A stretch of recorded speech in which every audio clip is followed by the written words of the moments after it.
भारत और नेपाल के संबंध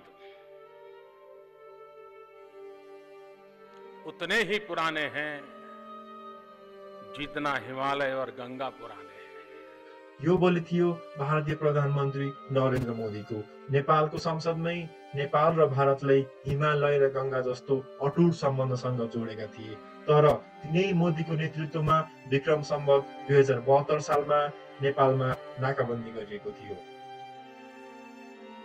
भारत सरकारलाई के भन्छु, नेपालमा पनि जति भारतको जनता छ त्यति नै भारतमा पनि नेपालको जनता छ। यो झगडा गर्नेपट्टि नजानुस्। अझ अचम्मको कुरा के छ भने यिनै मोदी चाहन्छन् नेपाल सधैँ भारतको इसारामा चलिरहोस् र दुःखको कुरा हाम्रो नेताहरू पनि यही चाहन्छन् आफ्नो सत्ता जोगाउन, कुर्सी बचाउन र भारतको आशीर्वादमा राजनीति गर्न। यही हो भारतले नेपाली राजनीतिमा खेलेको सत्ताको खेल, जहाँ निर्णय काठमाडौँमा होइन दिल्लीमा लिइन्छ। नमस्ते, तपाईहरु सबैलाई मेरो च्यानलमा स्वागत छ। आजको यो भिडियोमा हामी कुरा गर्नेछौँ नेपालको राजनीतिमा भारतले किन र कसरी गहिरो प्रभाव राख्दै आएको छ। नेपाली नेताहरू चाहे कांग्रेसका हुन्, चाहे एमालेका, माओवादी वा मधेसी दलका, धेरैजसो दिल्लीमा गई राजनीतिक सहमति गर्छन्। नयाँ सरकार बनाउने, पार्टी फुटाउने या मिलाउने निर्णयहरू नेपालमा नभई दिल्लीमा हुने गरेको छ। यस्ता भेटघाटहरू औपचारिक भ्रमण पनि होइनन्, सत्ता बाँडफाँड र भारतको समर्थनमा सुनिश्चित गर्ने एउटा रणनीति मात्रै हो। भारतीय राजदूतहरू नेपालमा खुलेरै सरकार बनाउने वा ढाल्ने खेलमा संलग्न हुने गरेका छन्। हरेक चुनावमा भारतले कुन दललाई समर्थन गर्ने भन्ने कुरामा गहिरो चासो राख्ने गर्दछ। यसले नेपाली राजनीतिको स्वाधीनतामा ठूलो प्रश्न उठाएको छ र हाम्रो राष्ट्रिय स्वाभिमानलाई कमजोर बनाएको छ। नेपालमा भारतको प्रभाव भने अहिलेदेखि मात्रै होइन, पहिलादेखि नै चलिआएको थियो। जस्तो नेपालमा राणा शासनको अन्त्य गर्न पनि भारतले महत्त्वपूर्ण भूमिका खेलेको थियो। त्यसै बेला राजा त्रिभुवन राणा शासनबाट असन्तुष्ट थिए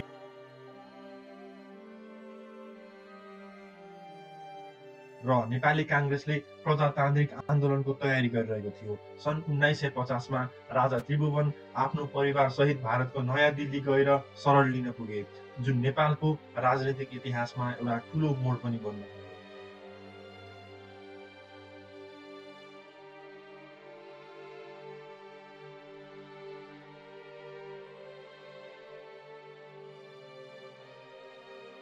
पहिलो पटक 2007 सालको क्रान्तिमा भारतले निर्णायक भूमिका खेलेको थियो र त्यस्तै खालको प्रभावको उदाहरण 2046 सालको जनआन्दोलनमा पनि देखियो, जहाँ भारतको समर्थनले फेरि नेपाली राजनीति नयाँ दिशातर्फ मोडियो।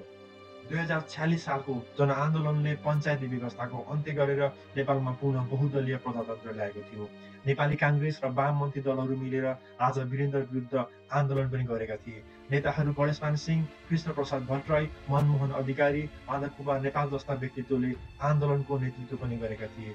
भारतले प्रत्यक्ष समर्थन नजनाए पनि भारतीय गुप्तचर संस्था र परराष्ट्र मन्त्रालयले आन्दोलन सफल बनाउन परोक्ष भूमिका खेलेका प्रमाणहरू पनि छन्।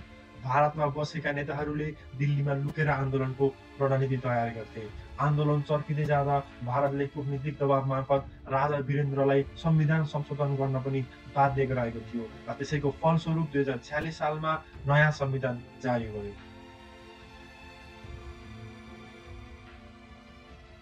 त्यसरी 2046 सालको जनआन्दोलनले बहुदलीय प्रजातन्त्र ल्यायो, तर त्यसपछि पनि भारतको हस्तक्षेप भने अन्त्य भएन। बरु 2062-63 सालको दोस्रो जनआन्दोलनमा यो हस्तक्षेप झन् स्पष्ट रूपमा देखा पर्यो। 2062-63 सालको दोस्रो जनआन्दोलनले राजा ज्ञानेन्द्रको प्रत्यक्ष शासनको अन्त्य गर्दै गणतन्त्रको बाटो पनि पुर्यो। प्रचण्डको नेतृत्वमा माओवादीले 17,000 जनाको ज्यान जाने दशक लामो युद्धपछि कांग्रेस र एमालेसँग भारतको पहलमा 12 बुँदे सहमति पनि गरे। भारतमै बसेर प्रचण्ड, बाबुराम र भारतीय गुप्तचर संस्था र बीचको समन्वयले यो सहमति सम्भव भयो। आन्दोलन सफल भएपछि भारतले माओवादीलाई मुख्य धारामा ल्याउने निर्णायक भूमिका खेलेको थियो। 2072 सालमा नेपालले नयाँ संविधान जारी गरेपछि भारतले मधेसी आंदोलनलाई समर्थन नगरेको आरोप लगायो। हम लोग हर एक किस्म की सैक्रिफाइस करने के लिए तैयार है। हमारे पार्टी पर अगर दमन करता है तो हम लोग मतलब झेलने के लिए तैयार है। जनता के लिए मतलब लड़ने के लिए, मरने के लिए हम लोग तैयार है। तो जितना दमन करे है ना, वो दमन कर ही रहा है। आम पीपुल्स को मार रहा। र उसले नेपालमा अनौपचारिक अवरोध लगाएर इन्धन र अन्य आवश्यक सामग्रीको आपूर्ति पनि रोकेको थियो, जसले गर्दा नेपालमा गम्भीर सङ्कट उत्पन्न भयो।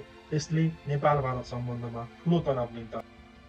2074 सालमा प्रचण्ड नेतृत्वको माओवादी केन्द्र र एमालेको गठबन्धनले सरकार बनाएपछि भारतले यसलाई समर्थन गरेको देखियो। तर 2075 सालमा प्रचण्डले भारत विरोधी हरकतहरू अपनाएपछि सम्बन्ध फेरि तनावपूर्ण भयो।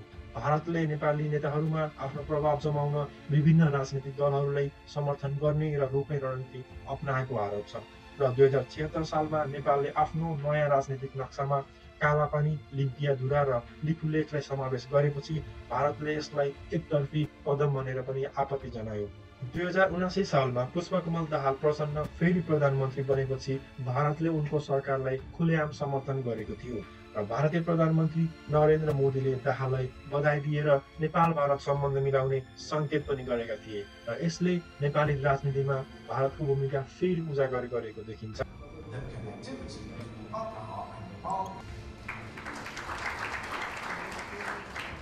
अन्त्यमा भारतले नेपालको आन्तरिक राजनीतिमा समय समयमा विभिन्न प्रकारले हस्तक्षेप गरी आफ्नो रणनीतिक हित साध्ने प्रयास गरेको पाइन्छ।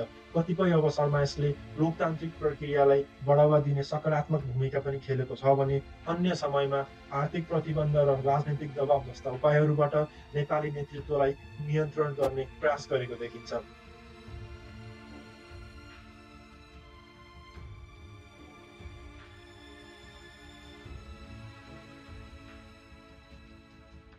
नेपालको राष्ट्रिय स्वाधीनता र स्वावलम्बी विकासका लागि यसबाट मुक्त हुनु अपरिहार्य पनि छ।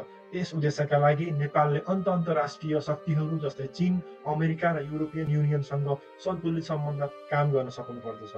साथै देशभित्रै आर्थिक स्वावलम्बन, ऊर्जा स्वतन्त्रता र औद्योगिक विकासलाई प्राथमिकता दिनुपर्छ। राजनीतिक दलहरूले संकीर्ण शर्तलाई पछाडि राखेर राष्ट्रिय एकताको भावना बलि बनाउनुपर्छ। नागरिक समाजले पनि विदेशी प्रभावप्रति सजग रही राष्ट्रिय स्वाभिमानको रक्षा गर्नुपर्छ। यसरी नै नेपालको वास्तविक स्वाधीनताको मार्ग प्रशस्त गर्न सकिनेछ। हस्त धन्यवाद।